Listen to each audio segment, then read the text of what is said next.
Hey you guys, so first of all, I just want to show you guys my Christmas tree little setup back here because we just put up our Christmas tree today.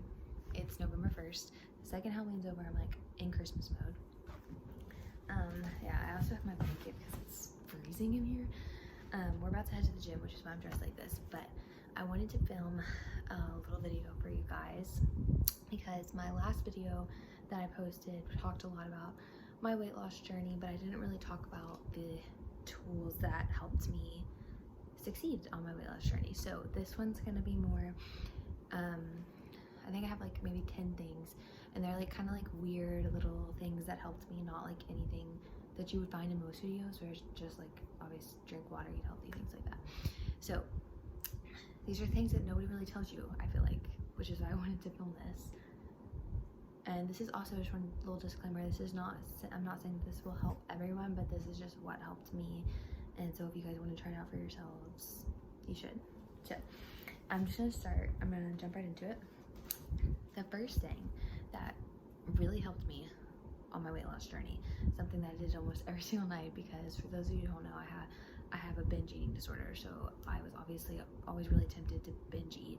So something that would really help me is that I would watch mukbang videos, or mukbang, I don't know if I'm saying that right, but I don't know if you guys have went to that side of YouTube, but I loved watching them like almost every single night. That's what I would be watching, and it would help me, and like, I don't know, had some weird way of like satisfying those cravings that I was having. So I would watch like Sass ASMR and Nikocado Avocado and all of them, and I don't know why, and that may sound weird because, and I feel like for some people it may have the opposite effect, because watching people eat good food may just make you want the food more. But I don't know, for me it really helped and would just kind of, I don't know, what's the word I'm looking for, like get rid of those cravings from me or suppress them. So that's number one.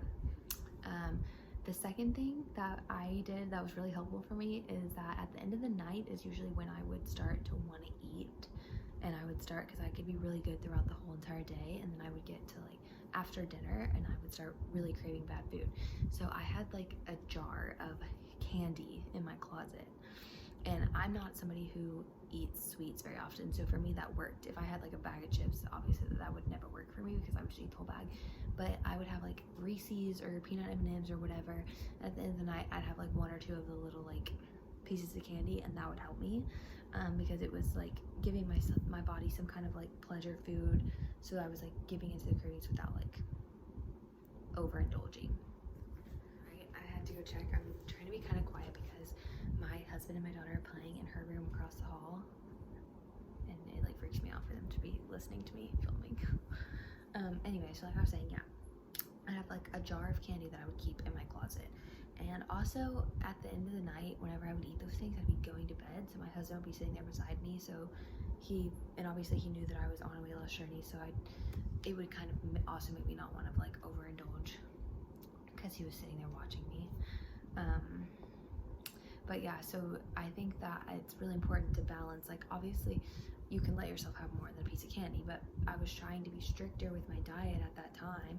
Like I would still eat what I wanted. If I want a sliced pizza, I'd eat a sliced pizza, but it was a way of like, whenever I would start to really crave bad foods, it would like satisfy it rather than me just completely overindulging in whatever it was that I wanted. So number three, kind of to go along with that, is I would kind of, instead of eating whenever I would have really serious cravings, I would drink something. So I know a lot of people are really anti like Diet Coke or whatever, but I did not. I felt fine drinking a Coke Zero or whatever else, like 0 calorie drink that you really like. That's something that helped me, instead of like, also if you're going from having a binge eating disorder, switching binging to drinking something like Coke Zero is awesome. So I would not worry about anything like that. Whatever helps you is what you should do. So that would help me, because I would kind of look forward to it. I would have like, whenever I would start to crave bad foods, because mine's always at nighttime, like after dinner is always like when I would really get tempted. So drinking a Coke Zero for me, or like I also would have like the 0 calorie Gatorades or something. And even now, where I'm now, like at the end of my night, I usually have my BCAAs, which literally tastes like fruit punch, and it's just like giving myself something that tastes good and that'll kind of help suppress those cravings for me. So, okay, number 4 is, instead of making weight loss goals, like obviously I had my weight loss goals. There was a certain weight that I wanted to hit, but I think that can kind of be toxic, because even though you might think that a number sounds really good, your body may not be able to sustain that weight. Like that might not be your weight for your body and what is right for you. And so that may not be an attainable weight to reach. And so I think a lot of times people think of goal setting and they instantly make it like weight loss goals. And so I tried to transform that into more fitness goals, so that weight loss was just kind of something that came along with it. So rather than making weight loss my absolute focus, I tried to put it more on fitness. So I would make a lot of fitness goals for myself, and then weight loss was happening during that. And that kind of helped me to not hyper focus on losing weight, because I feel like anytime that you're allowing it to become your every single thought, it just can become toxic really quickly and overwhelm you. So that's something that helped me, or making it nutrition goals, whatever. And obviously weight loss may be what's in the back of your mind, but making it focused more on health or fitness or whatever, I feel like kind of takes away that pressure, that if you're not reaching a certain point on your weight loss journey, you just don't feel so bad about yourself, because it's really easy to self-deprecate when going through a weight loss journey. So that's something else, a habit that helped me. Another obvious one I know I've talked about before is before and after pictures, but not just like normal like before and after pictures. I'm talking about like before and after pictures of everything, of your hands, your fingers. Like I would take like, I want to say like neck pictures, because my neck went down like 3 sizes.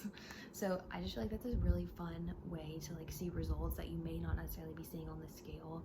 I know the scale for me always to this day becomes super toxic. So that's just a good way, I feel like, and to make it like you get really impressed yourself. You're like, ooh, like that looks so different, instead of like trying to reach a number.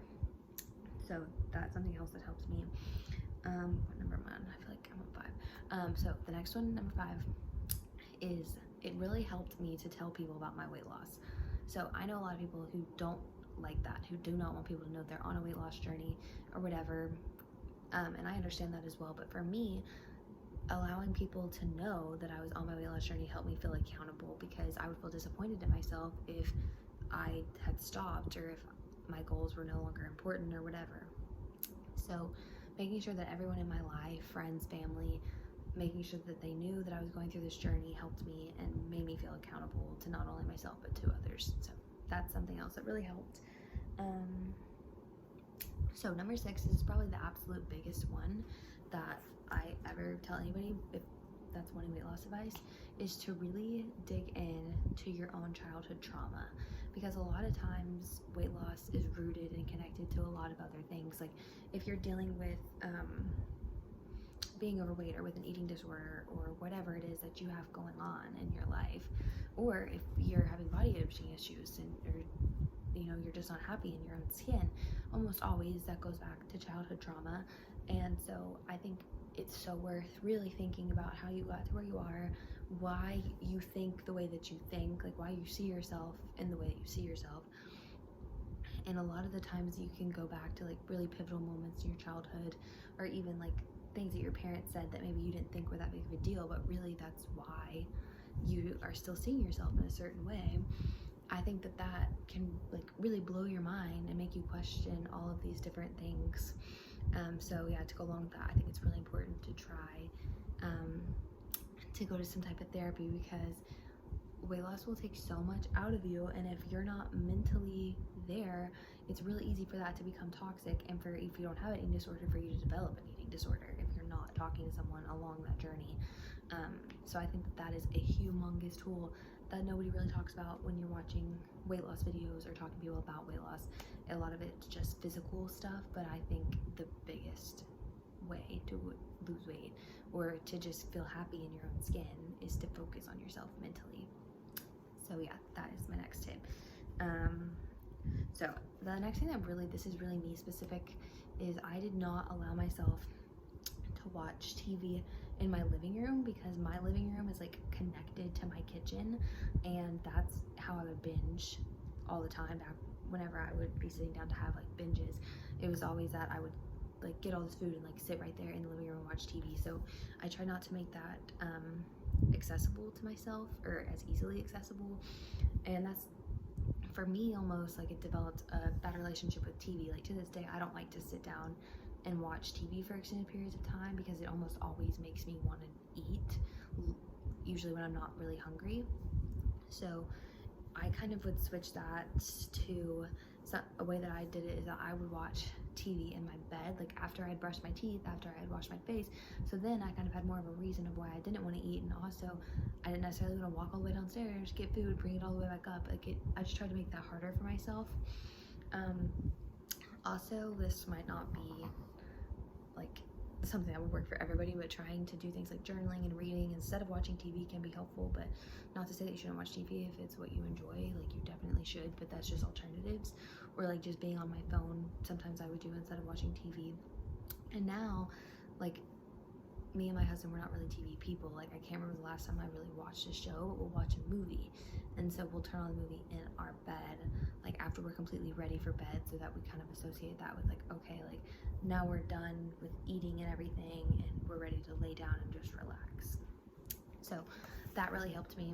I thought that was just a normal thing for everybody, that like everybody wanted to like eat and watch TV at the same time, but then I get around people and they're like, actually no, I feel fine watching TV without eating, and I'm like, wow, like that really just be something that happened to me. But yeah, that was extremely helpful to me along my journey. And then I think this is the last one. The last really big thing that helped me is, like I said, I was always really hungry at the end of the day. Everybody's different, but that's when I was really hungry. So I created like a before bed meal. So that's usually when I would have, for me, it's usually a protein shake, because I feel like that's really filling, and also it tastes good, so it's yummy. So like anytime I'm like really wanting bad food, I want something that's gonna taste good.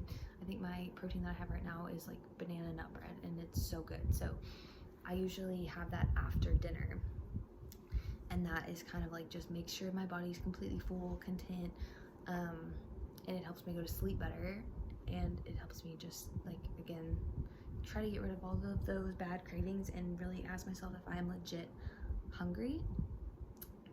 So that is my last little tip, but I really hope you guys liked this.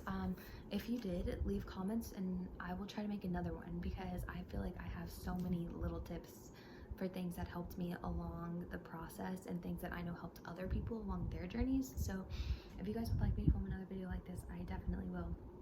Anyway, I hope you guys enjoyed. If you did, please like and subscribe. I'm gonna try to film more. I know I always say that, but I really am gonna try to film more videos about weight loss and my family and everything. So thank you guys so much for watching, and I'll see you next time.